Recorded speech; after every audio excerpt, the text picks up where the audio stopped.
Selamat datang di channel Pemuja Malam. Jangan lupa like, share, and subscribe ya. Terima kasih.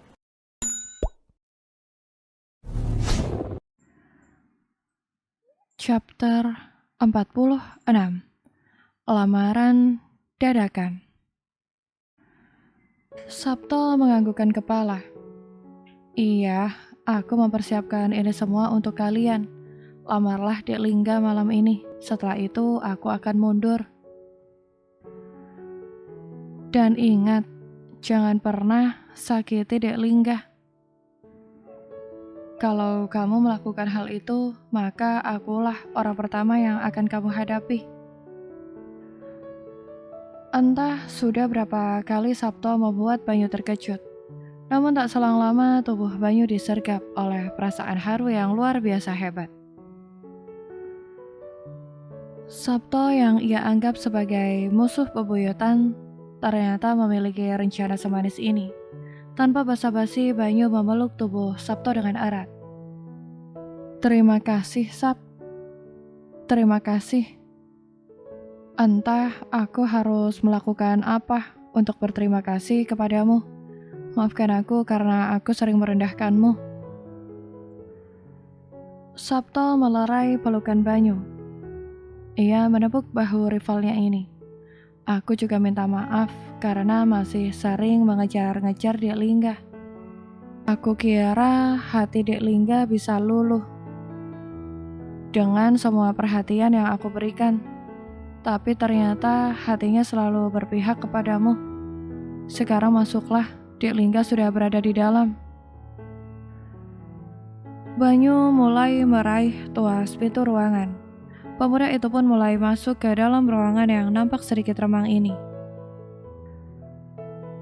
Remang karena sumber pencahayaan hanya berasal dari lilin-lilin yang berjajar sedemikian rupa dan membentuk kesan romantis kian terasa. Sorot matanya pun menangkap sosok seorang wanita yang tengah duduk memunggunginya, menghadap jendela. Sayang, Lingga berbalik badan. Banyu. Tubuh Banyu terpaku dan membeku kalau melihat sosok wanita yang kini berdiri di hadapannya. Wanita ini nampak cantik dan anggun sekali dengan balutan midi dress berwarna biru dongker itu. Bahkan riasan wajahnya nampak begitu cantik, meskipun riasan itu sangat natural. Mau berdiri saja? Tanya Lingga dengan kekehan kecil dari bibirnya. Banyu pun terkesiap. Ia raih telapak tangan Lingga dan ia ajak untuk duduk di kursi yang sudah disiapkan oleh si pembuat skenario lamaran dadakan ini. Duduklah sayang. Setelah memastikan sang pujaan hati telah duduk dengan sempurna, Banyu mengitari meja dan menuju ke arah kursi yang berada di hadapan Lingga. Pemuda itu pun kembali meraih jemari tangan Lingga, namun kini ia kecup dengan intens. Kamu cantik sekali malam ini sayang. Aku tidak pernah melihatmu berdandan dan ketika berdandan seperti ini aku sampai bertanya-tanya, bidadari dari mana ini? Lingga tergelak lirih mendengar ucapan Banyu yang selalu konyol ini. Bidadari turun dari becak mungkin? Keduanya pun sama-sama tergelak. Oh iya sayang, apakah kamu terkejut dengan apa yang disiapkan oleh Sabto ini? Lingga menganggukkan kepala. Jelas aku terkejut Nyu. Aku kira Mas Sabto lah yang akan melamarku. Aku sampai memutar otak untuk menolaknya secara halus agar tidak menyinggung perasaannya. Namun ternyata yang datang adalah kamu. Banyu sependapat dengan apa yang diucapkan oleh Lingga ini. Betul sekali sayang, ternyata di balik sikapnya yang menyebalkan, Sabto merupakan lelaki yang baik dan berhati tulus. Kira-kira apa ya yang harus kita lakukan untuk membalas semua kebaikannya? Lingga terkekeh pelan. Sejatinya, jauh-jauh hari ia telah memiliki sebuah rencana. Bagaimana kalau kita comblangin dia sama Ambar Nyuh? Aku rasa mereka sangat cocok. Banyu sedikit berbinar. Ia merasa ide calon istrinya itu sangat cemerlang. Wah, benar juga itu sayang. Aku yakin mereka akan menjadi pasangan yang sangat romantis. Betul itu Nyuh. Lingga memperhatikan dengan lekat suasana sekitar yang dipenuhi oleh bunga-bunga asmara. Lalu sekarang apa yang akan kita lakukan di sini ya Nyuh? Sambung Lingga pula sedikit kebingungan. Pertanyaan Lingga berhasil membuat Banyu berpikir keras. Secara malam ini adalah malam lamaran, tapi tidak ada cincin yang ia bawa. Pemuda itu terlihat kebingungan setengah mati dan tidak tahu apa yang harus ia lakukan. Di sela kebingungan yang dirasakan oleh Banyu, tiba-tiba pintu ruangan terbuka. Nampak seorang laki-laki dengan pakaian yang tidak kalah rapi memasuki ruangan. Ia pun mendekati Banyu yang tengah kebingungan.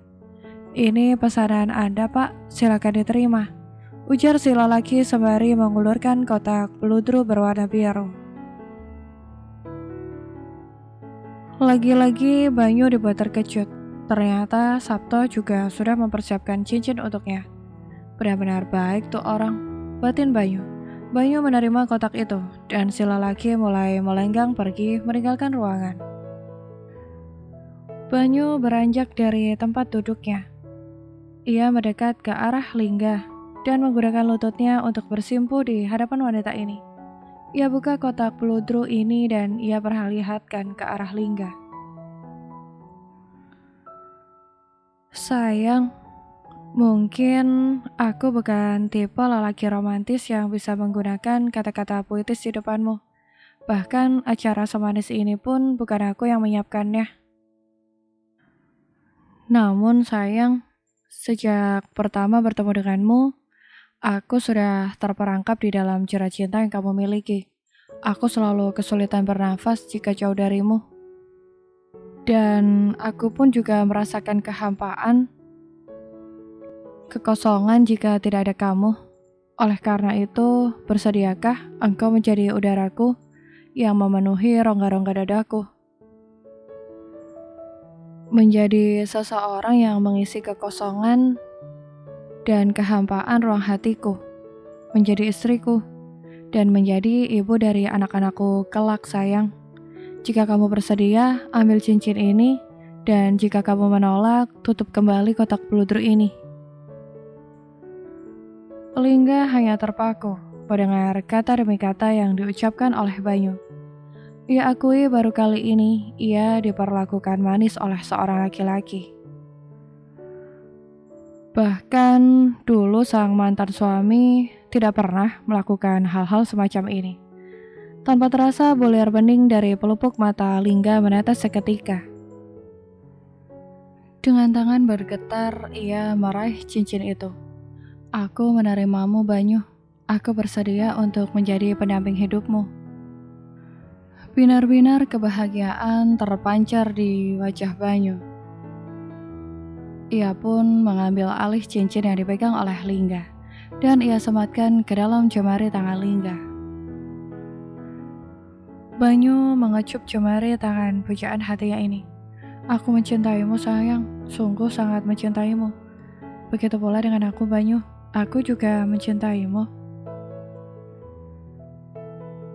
Di ruang CCTV, setetes bulir bening lolos begitu saja dari pelupuk mata Ambar kala melihat sajian yang terpantul dari sebuah layar datar di hadapannya. Hatinya seakan diserang oleh rasa haru dan bahagia secara bersamaan hingga membuat wanita itu sesenggukan. Terharu dengan begitu manisnya acara lamaran yang diam-diam direncanakan oleh Sabto. Dan bahagia karena saat ini sahabatnya ini benar-benar telah disatukan dengan tambatan hatinya. Sabto yang berada di samping Ambar juga tiada henti melukiskan senyum kebahagiaan. Pada akhirnya ia bisa mengalah dari ego yang ia miliki untuk mengejar seseorang yang memang tidak pernah mencintainya. Jika ada pepatah yang mengatakan bahwa tingkat tertinggi dari rasa cinta terhadap seseorang itu adalah mengikhlaskan, maka saat ini Sabto sedang berada di dalam fase itu. Ia mengikhlaskan Lingga untuk kebahagiaan wanita itu sendiri. Memang sulit, namun apa yang sudah ia upayakan sudah cukup menjadi bukti bahwa ia bukanlah tipe lelaki yang memaksakan kehendak. Aku benar-benar kagum dengan Mas Sabto. Mas Sabto bisa mengikhlaskan Lingga dengan cara seperti ini. Bahkan Mas Sabto yang terjun langsung untuk keberhasilan rencana ini.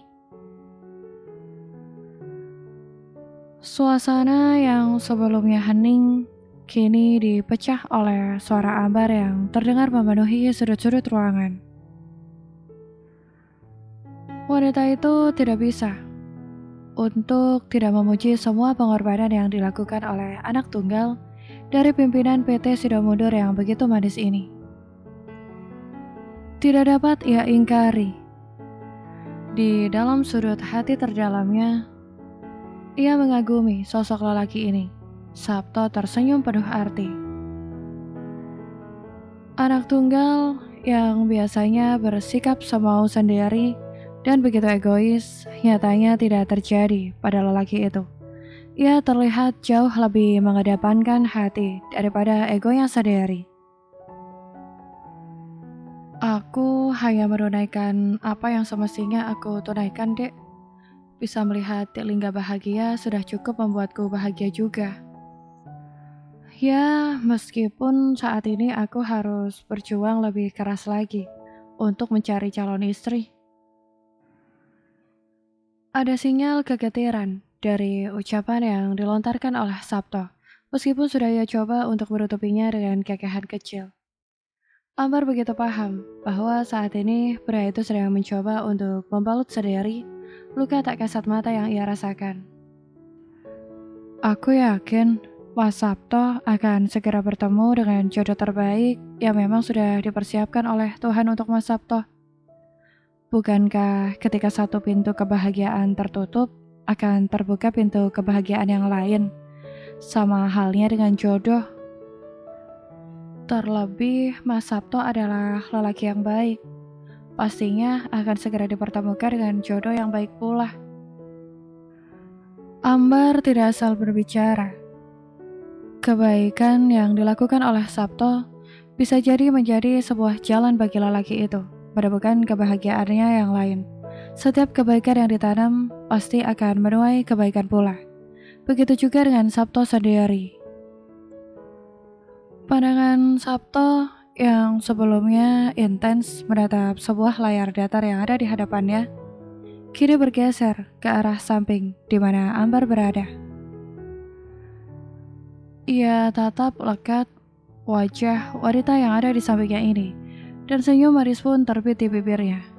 Ia baru sadar bahwa Ambar juga tidak kalah cantik dengan Lingga.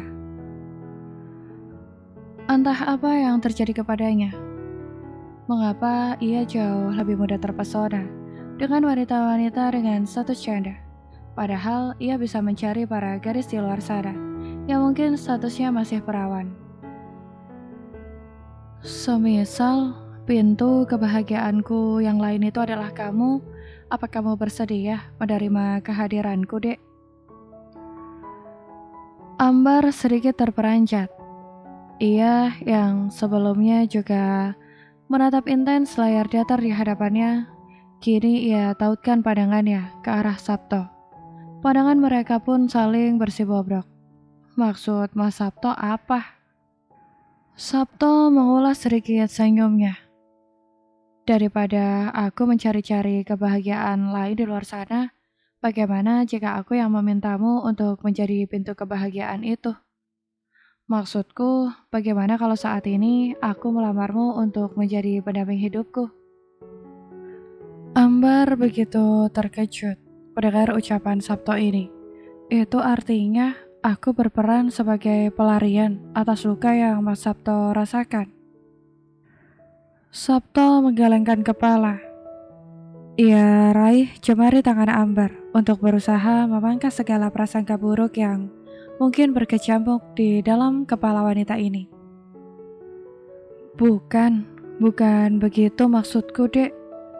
Jika aku hanya menjadikanmu sebagai pelampiasan ataupun pelarian, aku tidak akan seserius ini. Saat ini aku benar-benar serius memintamu untuk mengobati luka yang aku rasakan dan mengisi kekosongan dalam jiwa. Pastinya untuk mengajakmu untuk membina sebuah bahtera rumah tangga yang baru. Ambar masih terdiam dan membisu. Ia mencoba untuk mencari kebohongan melalui sorot mata lelaki ini. Namun semakin lekat ia menatap, yang terpancar justru binar ketulusan. Aku tidak bercanda, Dek. Aku serius untuk mengajakmu berumah tangga. Apakah kamu bersedia? Ambar membuang wajah, mencoba untuk menghindari tatapan Sabto. Meski ia merasakan sebuah kebahagiaan, namun ada satu perasaan yang mengganjal di hatinya. Tapi aku bukan perawan, Mas. Aku hanyalah seorang wanita yang pernah mengalami kegagalan di dalam mempertahankan sebuah ikatan pernikahan. Aku tidak ingin membuat Mas Sabto dan keluarga merasa malu karena memiliki seorang istri dan membantu seorang janda. Aku belum siap untuk menerima sebuah penolakan dari keluarga besar Mas Sabto. Sabto tergelak pelan. Jemari tangannya lebih erat menggenggam jemari tangan milik Ambar. Kamu tidak perlu risau, karena aku tidak pernah mempermasalahkan perihal status calon istriku. Lalu, bagaimana dengan Pak Broto dan Bu Broto? Apakah mereka juga bersedia untuk menerima penantu yang notabene seorang janda? Sabto mengangguk mantap. Itu sudah pasti, Dek, karena mereka menyerahkan perihal pendamping hidup sepenuhnya kepadaku. Siapa yang aku pilih, mereka juga pasti akan menerimanya. Bagaimana? Apakah kamu bersedia? Ambar tersipu malu. Ia pun hanya bisa mendudukkan kepala, sembari mengangguk pelan. Iya, Mas, aku bersedia. Senyum manis kembali terbit di bibir Sabto. Ia rogoh saku kemeja yang ia pakai, dan ia ambil sesuatu dari dalam sana. Sebuah kotak cincin berwarna merah nampak jelas di hadapan Ambar. Hal itulah yang membuat Ambar terperangah tiada percaya. Sabto membuka kotak cincin itu, mengambil sebuah benda berwarna putih yang nampak berkilau. Ia pun menyematkan cincin itu di jari manis Ambar. Cincin ini sebagai bukti bahwa aku tidak menjadikanmu sebagai pelarian, karena sesungguhnya aku juga sudah merencanakan ini semua sejak aku memintamu membantuku untuk membuat acara lamaran untuk Banyu dan Lingga ini, Dek. Bersambung.